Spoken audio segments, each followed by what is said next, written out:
Make it count. Enhance your high school experience by discovering and pursuing your passion.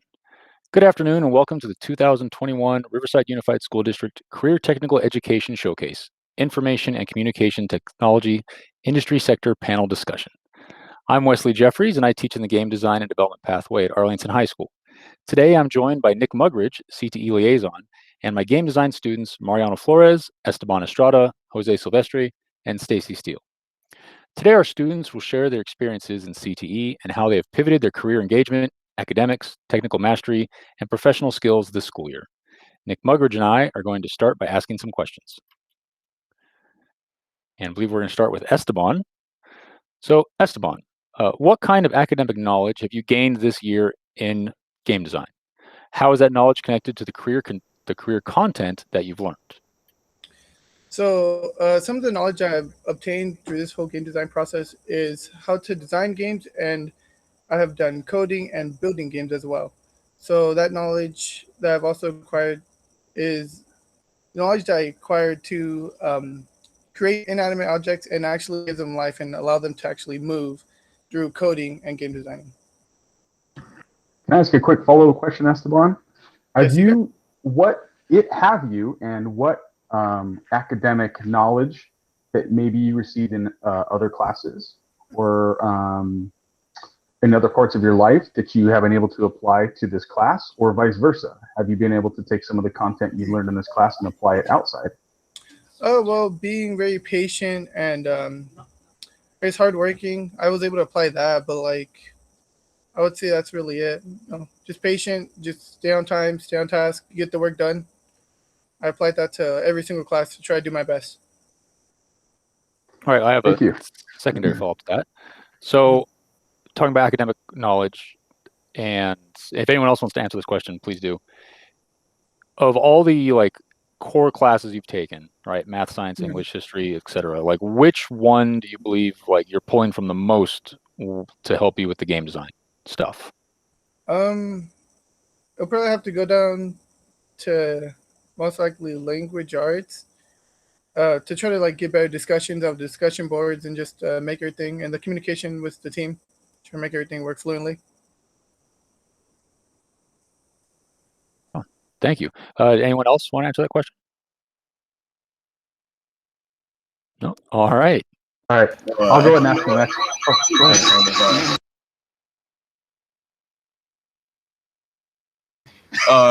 I took physics once, and I think with physics it helps you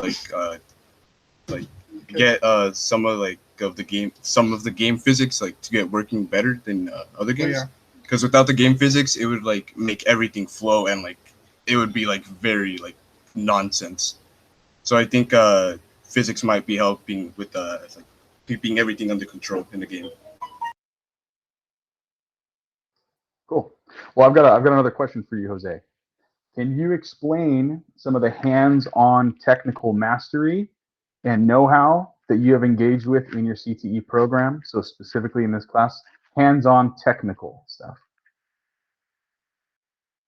Okay, well, when I'm creating a game, I always have to think about what I want in my game, what I want it to be about. And once I have that thought in my head, I start creating my assets, which is characters, the background, and the levels that I want to have in the game. We use a program called Unity. So while creating the characters and the background is one thing, we also have to get in the code. And what sucks about the code is that if you get one little thing wrong, it can ruin your whole entire day. So I have to constantly check up on it and have to see if there's something that shouldn't be in there that could completely mess up my game completely. And doing all this really just taught me how to actually create characters, my own characters, bring them to my game and have whatever I want them to do. You're saying that you get frustrated if you get one little thing wrong in the code and it ruins your day. Does that mean when you get all the code right that it makes your day? Yes. Oh my God, you don't know how happy I get when that happens. It's some of the rare occasions, but you'll get it down. Yeah, I'm sure that's a great feeling. Good. And then my CTE program, what it's taught me was code can do like a lot of stuff, but there is a limit. And well, it's also taught me that if I want to create my own game, I have to think about it. Like I have to think about what I want it to be, the genre. Like if I want it to be a first-person shooter, RPG, a fantasy, etc. You know what I mean? I have to like think about it closely because if I have no idea where I want to go with my game, it's gonna be just trash. It's not gonna be anything entertaining or fun to play with. So has it forced you to kind of be a storyteller? I mean, is that kind of where games end up going or Yeah. end up starting, I should say? Well, yeah, it does. You have to create like your own story. Cool. Thank you. Right on. All right. So this next question will be for Esteban again. So what are some non-tangible, professional skills you've developed alongside the technical and academic content while in game design? Well, a couple of non-tangible professional skills I've developed alongside with game design would be, well, it also increase some of the skills I already had, such as I said earlier, being patient, non-procrastinating, getting my work done, helping out other people, and it really helped out my communication skills because having to work with groups and discussion boards and all that, it really just helps you kind of break out of that like discomfort zone. Like, oh no, I don't want to talk to them, but then you got to get past that to actually get focused and then end up like, hey, and then give like credit and then be like, hey, you could change some of this to do this. But it really has helped me out was, I would say, those main subjects of just getting more open, um, not being afraid to voice my own opinion, and just listening to other people and giving them good evidence and saying, oh, you can improve on this. So I'd say help me out with that and gave me those skills to actually be ready for other discussions. Thank you, Esteban. Stacy, I saw you nodding your head as Esteban was answering about communication. Do you have anything that you want to share about some of the Really, professional skills that you've learned? yeah, I really agree with what he said. And to kind of to add on to that, when you're working in with your group, especially on like the game projects, if you have one idea, but someone comes with a better idea, we can always like, collaborate with each other and, with everyone, because we all see things differently. We all think differently. So bringing that all together, I think, especially like when it comes to group projects, and we can just come up with something so much better, especially if everyone puts in all the effort. And sometimes it even increases your creativity a little bit, because like when I've worked on group projects like with the English game and even working on our history game now, I've kind of learned some new things from other people, and I thought things differently because I've collaborated with these people and I've had this communications, and I've also even made new friends within this program too. So I think Esteban got a lot of it there too, but I did want to add on to that. Thank you very much. I'm going to ask another question here to Mariano. What are the most important skills you offer to potential employers when they're looking to hire someone like you? What's something that makes you stand out from somebody else? Well, I'd say leadership, efficiency, and time management. Because every time we get put into like a group with people we don't really know, much less talk with each other, I'd usually be the one to step up and start, the project going, giving like ideas and stuff. And efficiency because, well, since we're like, how do you say it, low on time, we'll have to learn to like work quickly while also being effective. Good, thank you. Does anybody else have anything to say about that? What do you think makes you valuable or stand out if you were looking for a job out there, looking to enter a career? Something I believe that makes it, I'm sorry, I should have raised my hand. Um, but something I believe that makes someone valuable is just the dedication they show to the craft of what their job applies for them to do or accomplish. And just being a hard worker and just also like being the support that they need for your whole team to actually get your job done. That's what I believe makes someone valuable. And just being dependable and, like Mariano said, having your work all planned out exactly on time and just not holding anyone back. Well, it sounds like to me, based on what you guys are saying, kind of about these, non-tangible skills and what makes you important and what makes you valuable to an employer. Sounds like effort and engagement, like you just said, Esteban. Problem solving skills, right? Creative problem solving, working in a team, and communication skills, right? Those are four really important things that we value, right? And that you guys are all kind of reinforcing, saying this is the important stuff. This is in addition, of course, to the technical side, and that's great. Stacy, go ahead. I think something else that definitely contributes is you have to learn to be organized as well. I think that's a big factor. And as well as being able to work under pressure, because I know most jobs, especially within this area, there's always time limits. And, if you're able to work well under pressure, you're organized, you especially like what Espan said, like patience, like if you get all that together, like I think, that definitely does help when people are looking at you and seeing how, well, you can be able, like, as well as an addition you could be to like their team. Absolutely. Thank you. All right, so this next question is going to be for Stacy. So, Stacy, how has your experience in this program changed the way you think about the variety of career possibilities, like going forward? So when I first joined game design, I honestly thought it was just like coding and more like, I guess, science-based, which it is, but what I didn't realize it was also art-based, which is somewhere where I like to be.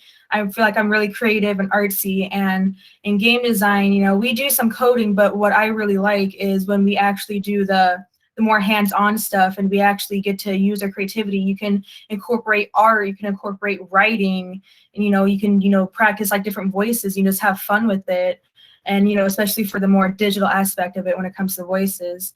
And it kind of changed my mind about what I kind of thought about the whole game design industry, and making games, even as board games or video games. Like it definitely like gave me like a new light and considered me, it gave me some possibilities of doing some possible jobs in that area in the future. Because I know just art itself or just writing by itself or acting or voicing is a very competitive business, but game design, they're always looking for more people. And especially once you get better and you keep practicing, you can definitely have like a lot of like there's a place for you. And I feel like that I'm really glad that I really did join this program, because I was able to learn that I can apply my skills here too, because it's something that I enjoy. But just because it's also kind of a STEM thing too, you can apply art to it. Very good. That was a really good answer, Stacy. I'm going to ask a quick follow-up just to the gentleman here. Were there any careers that you didn't realize existed until this year or until you entered this program? Was there anything you're like, wow, like totally opened you up, like I had no idea that was even a job?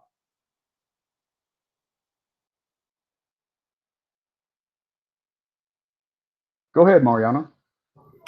Yeah, so like I didn't really know that making video games was like a career in general. I always thought it was just like a pastime that people like of course would get paid for, but didn't think like would be taken as serious as it is now.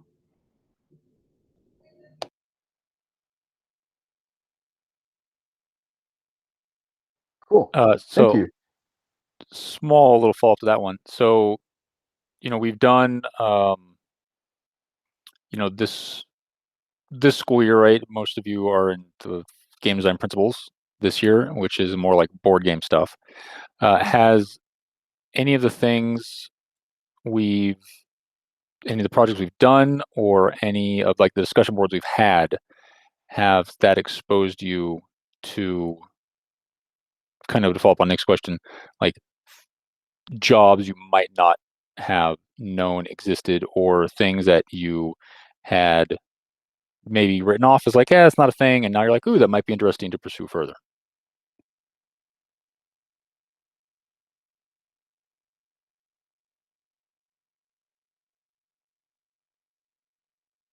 Stacy, is your hand up or is that from a previous question? That was from a previous question. Okay. You kind of got me No problem. stumped on that question. I have to think Right. about it. No problem. We can, if you guys think of an answer or something, we can come back. We can circle back. But I'm going to go and ask the next question we have here. And this one's for Jose. How has the CTE program prepared you to stand apart from your peers? We kind of asked that question already, but I'm thinking specifically about students who may be at your high school who didn't take a CTE class. What are some things that you've been prepared for that maybe they won't be? Okay, so I think a few things that I'm prepared for that they won't be prepared for are like receiving feedback, because most people are really embarrassed on like receiving feedback because it's like stuff they don't want to hear. But to us, it's stuff we really want to hear because it's gonna affect the outcome of our project or whatever we're doing. So I think that's like one of the biggest things that we've learned in this class, or the CTE programs. That's a great point. That's a really really good point, because I think as you become an adult in general, no matter what career you happen to go into, personally, professionally, being able to hear positive and constructive criticism and be able to then, okay, all right, well then I'm gonna make a change. It takes a lot of humility and it takes a lot of open-mindedness, and so that's great. That's fantastic. Thank you, Jose. All right, and I think that brings us up to Stacy. All right.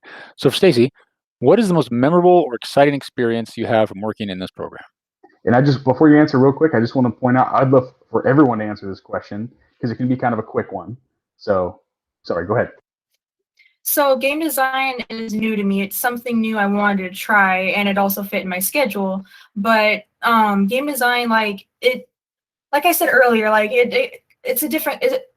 Sorry, it varies of different components. So one of the most things I really liked was actually when we were doing the games more specifically, we had our game project number 2, which was kind of our individual base where we kind of did it on our own. And Mr. Jeffries he did like an image, generator, and there's 3 random images. He did it like 3 times, and so with those images, we have to come up with a game idea, and then whatever one we liked best, we use that. We get to make a game on our own, and it really gave me the opportunity to be like really creative and just stretch like my imaginative muscles and everything. Like I had to really use a lot because I wanted to make it really unique and original. And I got to even put in my art skills. I got to design a board, and I even got my family to play test it with me, which was really fun because we never played board games as a family. So I think, especially making that game, being able to do, stuff on my own, I mean, I like working in a group, but it was like I had full control in this one. And so that's what makes my most favorite memorable experience with game design is making my own game. I think it's really cool that helped you connect with your family too. That's really special. Anybody else? Yeah, Jose. I think the most memorable thing about the game design program is when we went to, I think, a college. I forgot what it was called, but it was fun working with some of the students there because we brought up multiple ideas and made our own board game. Was that at USC? Yeah, I think that was at USC. The USC students, they helped us, and once we brought our game in together and played it with our rules, it was like a really fun experience.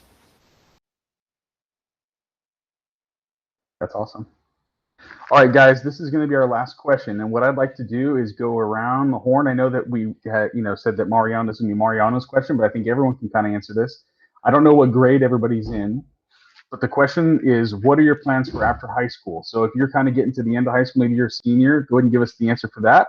And if you're not a senior, or you're not seeing the very end right now, and you're still going to be in high school for another year or so, what are your plans for the next year? And just make it kind of a quick 10-second answer for me. I'm going to start with Mariano. Well, after high school, I plan on finding a job for the summer, and when that ends, like during the fall, I plan on going to RCC and completing my general education. And from there, I probably plan on going to Fullerton. Awesome. Sounds good. Esteban. After high school, I probably plan to go to the military since I'm not sure about college.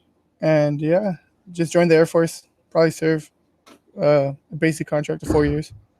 Good. Then maybe they'll pay for your college for you. That's what I was thinking too. I was like, yeah, they could do that. Yeah. Yeah. Good. Stacy?